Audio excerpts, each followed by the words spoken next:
All right, my friends, so this is why you clicked on the video, and it's me giving you guys some basic tips on how to lose belly fat, okay? We're getting into shred season. I'm cutting, I'm taking along my journey, my process to get in the most absolute top physical specimen, physique, form, body, shell, skin suit I've ever had. All right, so I wanna share these tips with you guys, and a lot of the clients I deal with, this is the things that they struggle with. So the first thing is the principle of you have to be in a caloric deficit to lose weight and burn fat, okay? It's inevitable, you have to be in a caloric deficit. So the only way to figure out if you're in a caloric deficit or not is to track your weight and also see how many calories you're consuming on average, okay, by tracking your food. So if you don't know how to track your food, get some sort of tracking app, MyFitnessPal, RP Diet app, I think the one's called Chronometer. There's a ton of other ones out there. And basically record what you eat for several days and see where your calories are at, okay? And calories are comprised of protein, carbs, and fats. Those are what equal your calories, and those are called macros. All right, and then we can get into how do we portion those a little bit later on. But basically, you guys, if you're not doing this, okay, you have your target, right? You're trying to hit a bullseye, but you're doing it in pitch black. So you have to be tracking those calories. That is step number one, is figure your calories and then somehow get yourself into a deficit. Now, I will say this, the easiest way to get into a deficit, guys, is by nutrition, okay? Not by trying to train harder, although we wanna train, okay? But the problem with that is we're gonna become hungrier if we're continuing trying to push ourselves and train more, right? We're very active, okay? Our appetites can be very high. So what I like to do is just reduce those calories a little bit, okay? And when it comes to cardio, probably do things more along the lines of low, intense, steady state, okay? Like walking, I love to walk, I walk a ton. And that helps me keep my appetite suppressed while keeping as much muscle as possible while in the cut, and also keep me in that deficit. Now the second one I wanna talk about, and this is something that was super eye-opening for me, all right, was I was consuming a ton of fat.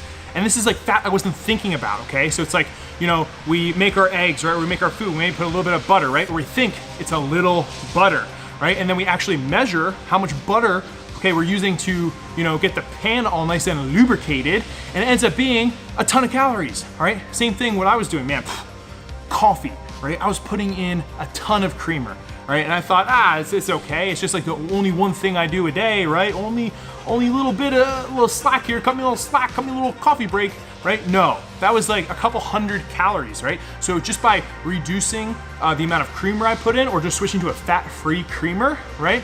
I automatically put myself into a deficit. So little things like that, guys, add up, but really pay attention to your fat, because your fat is gonna be what contributes to the most amount of calories, or most calorically dense macro, okay? There's 9 calories per every gram of fat. When it comes to carbs and proteins, there's 4 calories, all right? So if you're having excess fat, right, it's going to really add those calories that could be better spent somewhere else, or just not at all, so that we are in a deficit. The last tip, okay, and this is something I was guilty of for a long time, okay, is the weekend warrior, right? So I would kill it all week, right? Stick to my macro, stick to my training sessions. It was just like a freaking robot, like killing it all week long. That was me. However, on the weekend, right, I thought I'd have a cheat meal. Well, a cheat meal would turn into a cheat day, okay, or a couple cheat meals. And all that hard work that I put in throughout the week, staying in that deficit, I now just balanced out by a weekend of cheat meal, or maybe I drank a little bit too much. So you have to focus on keeping that routine the entire week throughout the entire prep. And there's gonna be some little tricks that I can talk about in other videos, because the main thing here is to stay compliant. And I've said this a ton, I am way more of a fan of slow and steady progress than anything that's fast and extreme. Fast and extreme, we typically rebound really hard from.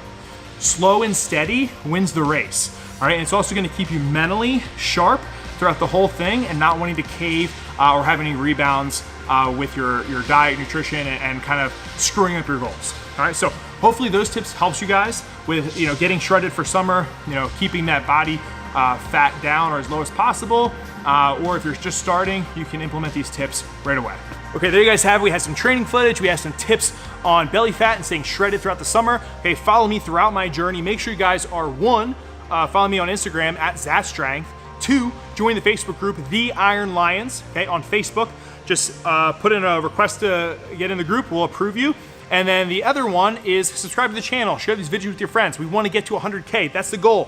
100,000 subscribers, baby. Let's do it. The other thing, HD Muscle, okay? They're my supplement sponsor. Love these guys to death and the company. They have tons of great stuff. Check them out. If you like them, cool, order something. Use code ZACSTRENGTH. If not, no big deal. But until then, guys, stay a lean, mean strength machine. Peace.